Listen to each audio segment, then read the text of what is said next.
Colonel Pius, first of all, they don't have the power to blow up a carrier task force, do they?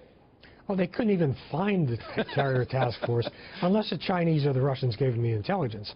But the North Korean regime overall, not just Kim Jong-un, are in something of a panic. Because, David, they knew how to beat up on Clinton, even Bush, and Obama beat up on himself. And now with Trump, they don't know what to do. They're stunned. This guy is really sending carrier groups. B-2s are overflying. An American nuclear-armed submarine is docking. Well, let me just give that news, because I think this is brand new news. This comes from Jennifer Griffin from Fox News. Fox has confirmed with a well-placed military source that the USS Michigan, this is an Ohio-class nuclear-powered submarine, is going to be in South Korea. They say it's there for a hull check, but they're also going to be doing exercises with the carrier task force, USS Vincent and other destroyers. So not only are we not just pulling back at all, but we're intensifying the pressure. Yeah, well, you know what we're doing? We're doing something the Spanish Inquisition used to do. They didn't torture people immediately. First thing, they walked the people through the dungeons and showed them the implements of torture. And hopefully that would get them to confess right away. Well, right now, we're showing Kim Jong-un the implements of torture. And he's, you know, But he is crazy, Colonel, and I'm just wondering if he blows some circuit and does something he shouldn't do, in which case we'd act. That is my concern. That, you know, I say this again and again, that we don't know what he doesn't know.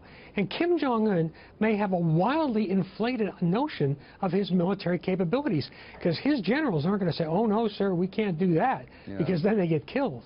So we are dealing with somebody who may be unbalanced, but is certainly, I'm sure he doesn't have an objective view of the power relationships involved. And we can't, and President Trump, to his credit, knows this, we cannot tolerate North Korea developing an intercontinental missile, whether it has a nuclear warhead or not. Absolutely cannot. Meanwhile, we're going to move west, if you don't mind, to Europe. The big loser in the French election, you say, is actually Vladimir Putin. Why, Colonel? Oh, absolutely, and it's wonderful.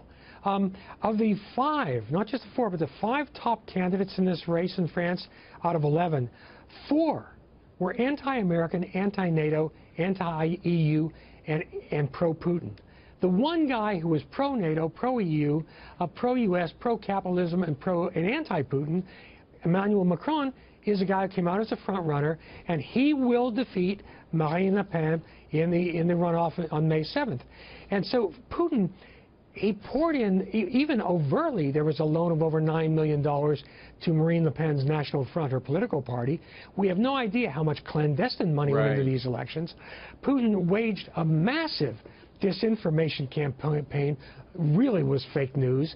And nonetheless, the one guy who stood up against Putin is the guy who came out in front with his next president. And by the way, David, Putin, after years of triumph, is on a losing streak. He was shocked when Trump sent in the cruise missiles, and he couldn't do anything. We called his bluff. The EU refused to lift sanctions. Now you have this. So could this be the beginning of the end for Putin?